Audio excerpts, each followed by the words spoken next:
AI is ascending, global economic growth is stagnant, and the need for resilience and a flex-first mindset is relentless across industries. Those are just some of the challenges companies are navigating this year. Understanding these trends provides a roadmap for how project professionals can advance their careers and help teams deliver value for the rest of 2024. What skills do they need to get ahead? How can they adapt their ways of working? Let's find out. In today's fast-paced and complex business landscape, project professionals lead the way, delivering value while tackling critical challenges and embracing innovative ways of working. On Projectified, we bring you insights from the project management community to help you thrive in this evolving world of work through real-world stories and strategies, inspiring you to advance your career and make a positive impact. This is Projectified. I'm Steve Hendershot.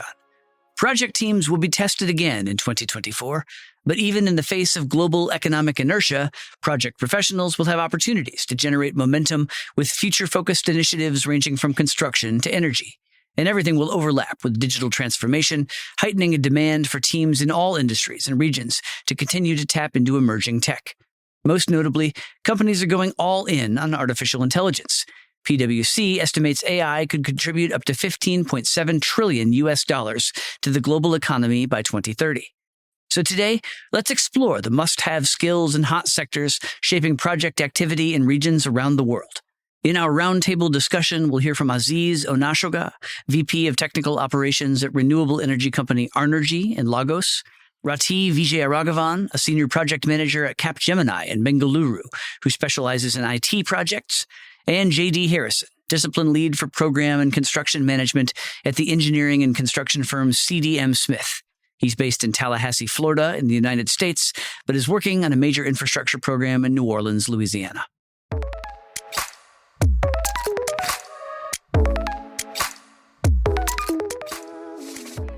All right. Thanks, everybody, for joining us today. Let's talk about job trends in 2024 and start our discussion with a look at what's driving opportunities for project professionals in your sectors and regions right now. Rati, what are you seeing? As far as IT is concerned, we have various opportunities in renewable sector right now because people are very serious about sustainability and starting so many projects about it. So there is a wide range of opportunities in that area, as well as manufacturing and fintech. And as far as IT, there are so many AI projects. So if we go ahead and understand what exactly the AI is and level up our skills as a project manager, the opportunities are endless. That tees up Aziz nicely since you walked right into his renewable energy sweet spot. Aziz, what are you seeing?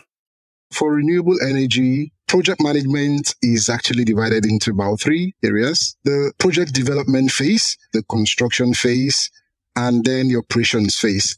Where the opportunities lie in the renewable energy industry is the project development phase, where you identify and quantify the business opportunities. The project is happening mostly in underserved communities, rural areas, and then you need to get stakeholders involved. You also do site assessments. Our sector is largely regulated, so you need certain permits before you could embark on project management activities. That's where you also consider activities like environmental impact assessment. You also do energy yield assessment and economic evaluation of the design, the solution that you're offering. That's great. Now, JD, there's a lot happening in construction and infrastructure in the United States, some of it spurred by funding from the Infrastructure Investment and Jobs Act that passed in late 2021. That government program is turning into actual projects. So where are you seeing the most activity? Throughout the industry. I mean, when you think of infrastructure, we make sure goods and people get to where they need to be. We make sure the lights are turned on and that the gigabytes travel at light speed, all right? And so when you think about that, you're looking at data centers, water, wastewater, highways, airports, things like that that are in demand all the way from the contractor through to the owner to the architect engineers. So PMs are desperately needed. Right now, we've got some big challenges for those folks with 5 to 10 years, 15 years experience where we really need those folks because what happened is they joined Facebook, Meta, Google, and they didn't get into the infrastructure, the heavy civil structural type work. So there's great opportunities there for folks. That's interesting, JD. How can project professionals take steps to fill that void? Are there any major obstacles? I'm the classic example of starting off with IT and I moved ahead to construction and engineering field. And then I came back to IT. Over the 19 years of experience, I have spent most of the time in construction and engineering. So as a woman, there was some challenges I faced in that industry. It is a men-dominating industry. Diversity is nil, we can say, comparatively in India, as I'm talking about India. So you'll see very few females who are interested in joining, but when they join, the sustainability is very, very, very tough in those kind of industries. I think that's very interesting. And you bring up a great point about diversity. When I started in the industry, there was very few females. I mean, when I went to engineering school, there was maybe 5%. But now I'm really excited. And I'll continue to be excited about our industry, but really excited about the diversity that we're getting in our industry. I would say in our engineering and architectural offices, from my observations, 40 to 50%. There was a young geologist that worked for me about 25 years ago, and we had lost touch. And I recently contacted her on LinkedIn and found out that she's now president of her own company. We had another opportunity for a field engineer to come in to a very challenging water wastewater project. And she didn't have the water wastewater experience, but she did have the technical background, scheduling, project controls and stuff. And she started off as a field engineer, and now she's a great senior CM. One of the keys, though, is to me, at least, to have the technical background, or at least have the focus to learn the technical aspects, because you can be a great project manager and leader, but if you don't understand what the organization, and this is my opinion, of course, is delivering from an infrastructure standpoint, it's a challenge. You need to understand the engineering involved, the construction operations involved. You need to have a good sense for what's going on in our challenging space. Speaking of challenges, what do you see as the top threats to project success this year? The common challenge we face here is working with cross-functional teams combined with the remote working. The stakeholders from business, front-end, back-end, and testing team and QA will be co-located or formed as a team to work on a project. So the challenge as a project manager, what we face is that to bring all the stakeholders into a common ground. So everybody speaks the same language, or more necessarily that business as well as the technical, they are aligned and to the same understanding. And the second challenge is working as a remote and hybrid mode. As a project manager, we need to be getting hold of the resources. We need to understand their personal schedule so that we don't fall short of the project schedule. It has come to a state where project managers are getting hold of it, but still much of learning is required to understand the global dynamic structure of remote working. So these are all the challenges which I'm aware of. Maybe Aziz can add on to it. Cost is a major challenge for us in this region. The volatility of exchange rates on the side of the world makes it very difficult. Most of the materials that we use here are imported. So having to deal with all of those volatile exchange rates. And when you eventually get those materials in, they're not competitive. It becomes difficult for the project developers to get off-takers. The cost of equipment, the cost of material acquisition, because of the challenges that we face here, it's huge. You don't want to lose. So in the renewable energy industry, when you put solutions out and you factor all of the cost of production, and then in an economy where inflation is very high, because all of those macroeconomic issues that are in this region reduces people's purchasing power. So when you as a project developer or a solar solution provider, it becomes difficult to get users. So those are some of the challenges that project management will face in the renewable energy industry. And then because of those challenges with the economy in this region, There's a lot of movement of our talent. People want to go to where the pasture is greener, and that creates limitations in our talent pool. People are immigrating out of the region, so it leaves us with few talents to implement projects. Because of all of these challenges, businesses, projects, organizations often have difficulty surviving. JD, what about you? What challenges are you seeing in construction and infrastructure in 2024? The biggest challenge for 2024 is there is so much work going on right now, getting things completed on time and getting things started for 2025 is going to be a major challenge. There's very few places in the U.S. where there is not billions of dollars, hundreds of millions of dollars of construction going on. The challenge is to continue at the pace we are and try to ramp it up where it's needed. Strategically thinking about where you need to apply the capital that you have and what your priorities are, especially with competing priorities. The city I'm in right now, they're doing a great job. They're bringing in a lot of the key stakeholders so they can manage and work through that. So that's what I see is that stakeholder management is if everybody gets their project built to 50%, nobody gets anything. But if you can start getting jobs finished and getting things done, then you get ahead. So it's getting those priorities set so that you make sure what you need to get completed is complete. And those things that aren't that top priority, maybe you put them off to 25, 26. So what are the skills that project professionals need to develop or possess so that they can tackle these challenges successfully? What do project professionals need if they want to thrive in the next year? Aziz, let's go to you. Number one is the commercial skills. Beyond the technical skills, project managers that are able to identify opportunities, call it need analysis. I've interviewed 2 project managers and I can say both of them performed decently, but I had to go with the one that has a little bit of commercial economics competence aside from the technical. It's an emerging market. So project managers that will survive in this terrain now should be able to identify opportunities and then the project economic evaluation, feasibility analysis, be able to tell why this energy mix is better than the other. In its project selection, design selection, it's important that project managers and renewable energy are able to do those evaluations. And knowledge of regulation and permits is very key in this part of the world and in that industry because energy is highly regulated. Project managers are also expected to be conscious of their environment, conscious of their social impact. ESG is one other skill that if you had as a project manager now in this industry, and perhaps in this region, it will really count. 3 at the top coming to mind is really good leadership skills, and that's leadership of yourself and leadership of your team to help bring the vision together so that you're all focused because there's so many different things that can pull you out.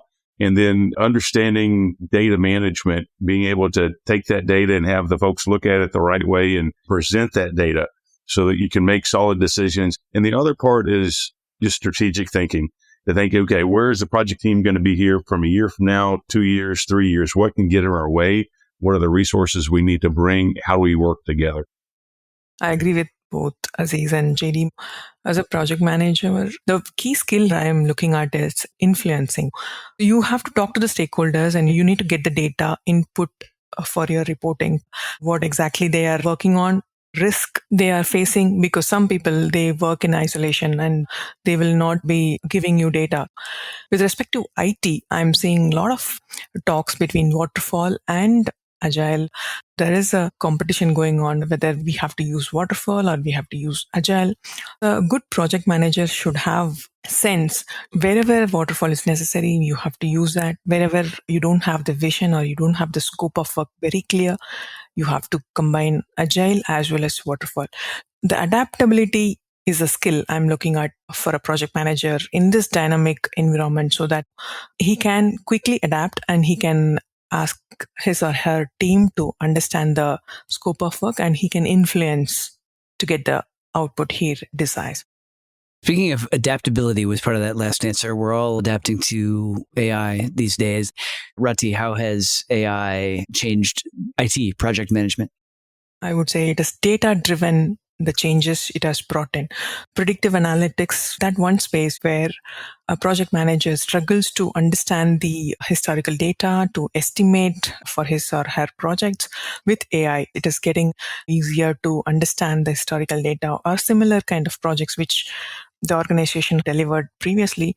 And when a project manager uses this analytics, he or she will drastically reduce the time frame of delivering or estimating the time or cost. Apart from that, AI is really helping in reporting and the dashboards. Having said that, there are drawbacks that the people have to feed the right data. Then only the AI can give the correct report or correct insights from the data. It is the initial stages of the transformation, and it will take some more time to totally change or totally transform it. But what I summarize is that AI is a boon to all the project managers. If you upskill yourself and with the help of AI, you can be a better project manager. For renewable energy in the industry, AI now is being deployed at the project development phase. AI helps you to do some risk assessment. So with AI, we're able to dig into existing data, the level of risk, historic events that are taking place in certain areas before you put the first brick on the floor. So AI has really helped that risk assessment and therefore helps to make a better business decision. The renewable energy industry, solar to be precise, relies a lot on energy from the sun. There are meteorological irradiation data that existed before now. So some tools are able to plug into those data to help with energy yield forecasting, able to help with solar tracking system. So when you know already the trend in terms of irradiance, you are able to size your solution appropriately and have it run optimally all year round. Leveraging data using AI, we're able to get all of those patterns and able to come up with the best of designs. That's long term, but even the short term, we're able to also use existing data on daily patterns to also determine the position of solar panels, for instance. That's what we call solar tracking systems. So we're able to tell at certain hour of the day that this is the direction of the sun where irradiance from the sun is highest. AI is able to help to control those racking system and get your solar panel at the best tilt angle such that you optimize, you get the best yield. Once the project is live, we are still able to leverage AI. It helps you with load forecast and calculations because at that point, the solution that you had deployed had started generating its own data. So you're able to use those patterns to do computations around load forecasting, calculations, and automation. For instance, you're able to do load shedding once the data shows that the load outweighs the energy that is stored. You're able to balance your energy using AI. JD, anything to add there? All I know is if you're not using AI right now, you should. I use AI at least weekly on programs from my career and on a personal standpoint to help me be more productive, effective, and stuff. So get engaged with it as quickly as you can if you're not already using it. Let's end the discussion by looking ahead. What are you most excited about as project professionals for the rest of this year and beyond? I'll get started if that's okay. Just really the future of where we are in infrastructure and how things are changing and the opportunities for everybody over the next decade or so. When I graduated from school, in order to work on $1 billion program, you had to go to New York or California, which is what I did, and travel the world. Now, with all the infrastructure needs, you can graduate and depending on where you're from, you can stay in maybe a 500, 600 mile radius and just get so many opportunities. There's a lot of challenges ahead of us, but it's a great career to be in, project management, infrastructure specifically, where I am. Just excited for my granddaughter and my kids and the future of how everything's changing and how we're working together. I think we set an example of how people can work together to accomplish things. Yeah, I agree. As a project professional and the personal friend, I am excited to see how AI works in different industries. Most of the slowness in the project management, AI will be able to solve, but how quickly the project manager adapts to the change, that makes the game changer. Global challenges will be there, but there are much more opportunities ahead of us. So if we focus on those opportunities, we can make most of it. I'm aware there's a lot of investment into the economy in this region, largely because of the resources, solar energy that is available here. You have a lot of foreign investors in this region. I'm excited to see how all of those investments translate to the growth of project management in the renewable energy sector. And interestingly, with the dwindling economy, I know that all hands will be on deck to find innovative way to reverse the situation. I know that investors in project management and renewable energy industry will not just fold their hands and watch their investment just go down the drain. So I'm excited to see that innovation that's inevitable in that industry. The transfer of skills too is one part. I know that a lot of project management professionals in the industry will move, because that has been the trend. A lot of them move out of the region and then fresh talents come up. So just looking forward to who is the next smart kid in my project team. So those are some of the excitement that I anticipate for 2024. Excellent. Thanks very much, all of you, for joining us today. Yes, thank y'all very much. Very good conversation. Thank you all. Thank you, Tim. And thank you for listening to Projectified. If you like what you heard, you can listen to more episodes on your preferred podcast platform or visit pmi.org/podcast. And please subscribe to the show and leave a rating or review. It's always great to hear from you. Hope you can join us next episode.